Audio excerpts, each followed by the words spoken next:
അപ്പം നമ്മളിപ്പോൾ ആണെങ്കിൽ എൻ്റെ അച്ഛനാണെങ്കിൽ നമ്മൾക്ക് സർപ്രൈസായിട്ട് കൊണ്ടുപോവുകയാണ്. അപ്പം നമ്മൾ സർപ്രൈസായിട്ട് കൊണ്ടുപോയത് ഒരു പെറ്റ് ഹൗസിലാണ്. ഇവിടെ ഒത്തിരി സാധനങ്ങളുണ്ടായിരുന്നു. അപ്പം അവിടെ കുഞ്ഞ് ആമക്കുട്ടികളും ഒത്തിരി സാധനം മീനുകൾ റെയിൻബോ ഫിഷും ഉണ്ടായിരുന്നു. എനിക്കൊക്കെ ഇഷ്ടപ്പെട്ട് നല്ല രസമുള്ള സാധനങ്ങളായിരുന്നു. കണ്ട ഒരാൾക്ക് എത്തി നോക്കുന്നുണ്ടായിരുന്നു. അപ്പം ഇപ്പം ആണെങ്കിൽ നമ്മൾ പെറ്റ് ഹൗസിലാണ് കേട്ടോ. അപ്പോൾ ഇവിടെ ആണെങ്കിൽ ഒത്തിരി മീനുകളും ഉണ്ട്. ഇവിടെ എന്താ പറയുക, നല്ല രസമുള്ള മീനുകളാണ്. ഇവിടെ പൂച്ചകളുണ്ട്, എല്ലാം ഉണ്ട്. ഇവിടെ നല്ല രസമുള്ള മീനുകളാണുള്ളത് ഗായ്സ്. അപ്പം ഇവിടെ ചുമ്മാ ഒരു 10 രൂപ ഒരു കപ്പിനകത്ത് ഒരു മീനിനെ വെച്ചിട്ടുണ്ട്.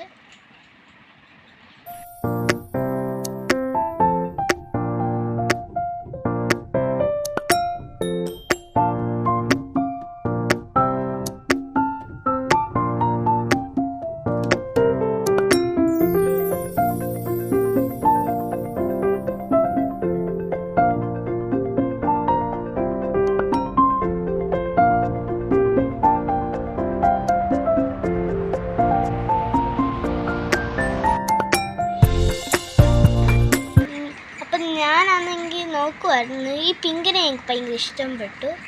കൈയിട്ടാൽ കടിക്കും കേട്ടോ. ഞാൻ കൈയിടാൻ നോക്കി, പക്ഷെ അത് കടിക്കാതെ ഞാൻ അങ്ങോടി. പിന്നെ ഇവിടെ ഒത്തിരി തത്തകളുണ്ട് കേട്ടോ. അത് കുഞ്ഞു തത്തകളാണ്. ഇവിടെ നല്ല രസമുള്ള ഇത് മേടിക്കാൻ പറ്റുന്ന കടയാണ് കേട്ടോ. നിങ്ങൾക്ക് വേണമെങ്കിൽ മേടിക്കാനും പറ്റും. ഇവിടെ നല്ല രസമുള്ള തത്ത, പാരറ്റ് അതൊക്കെ ഉണ്ട്. ഇവിടെ ഇപ്പോൾ ആണെങ്കിൽ നമുക്ക് ആവശ്യമുള്ള എല്ലാം ഉണ്ട്. അതുകൊണ്ട് ഇവിടെ ഇപ്പോൾ ആണെങ്കിൽ ഇങ്ങനത്തെ ഒരു കുരങ്ങനുണ്ട്. എനിക്ക് മനസ്സിലായിട്ടില്ല ഇതിൻ്റെ പേരെന്താണ്. ഇതൊരു കുരങ്ങനാണെന്നാണ് എനിക്ക് തോന്നുന്നത്. ഇവിടെ പിന്നെ ഒരു കുഞ്ഞു കിളികൾ, ഇവിടെ ഒരു വലിയ മുയൽക്കുഞ്ഞാണ് ഇരിക്കുന്നത് കേട്ടോ. അപ്പം എന്താ ഇവിടെ അപ്പോൾ ലിസേർഡും ഉണ്ട് കേട്ടോ. ഒത്തിരി ജീവികളുണ്ട് ഇവിടെ. ഒത്തിരി ലിസേർഡും വലിയ പാമ്പുകളും ഉണ്ട്.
വീട്ടിൽ ഡെക്കറേഷൻ ചെയ്യാനും നല്ലതാണ് കേട്ടോ.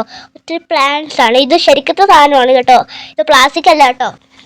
ഇത് പിന്നെ ആണെങ്കിൽ ഒരു ക്യാറ്റസായിട്ടാണ് നമുക്ക് തോന്നുന്നത്. മുള്ളൊക്കെ ഉള്ള ഒരു സാധനമില്ലേ, ഇതിനകത്ത് വെള്ളമൊന്നും ഇട്ടിട്ടില്ല കേട്ടോ. ഇത് ഫിഷിൻ്റെ ഒന്നുമല്ല, ഇത് നമ്മൾ മുള്ളാണ്. ഇത് നമുക്ക് തൊടാൻ പറ്റുന്നില്ല.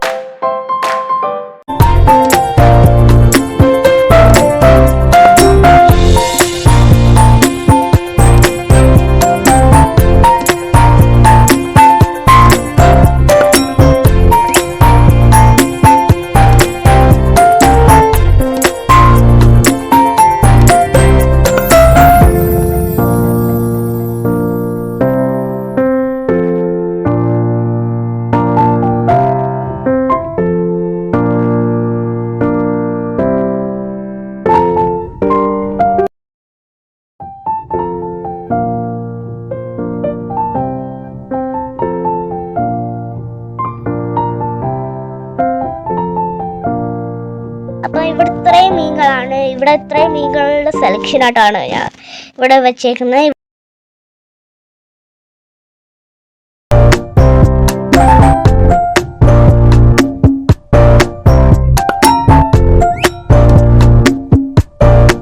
അപ്പം ഗൈസ് ഇത്രേ ഉള്ളൂ കേട്ടോ, ഇത്രയും മീനേ ഉള്ളൂ. അപ്പോൾ സബ്സ്ക്രൈബ് ചെയ്യാൻ മറക്കല്ലേ.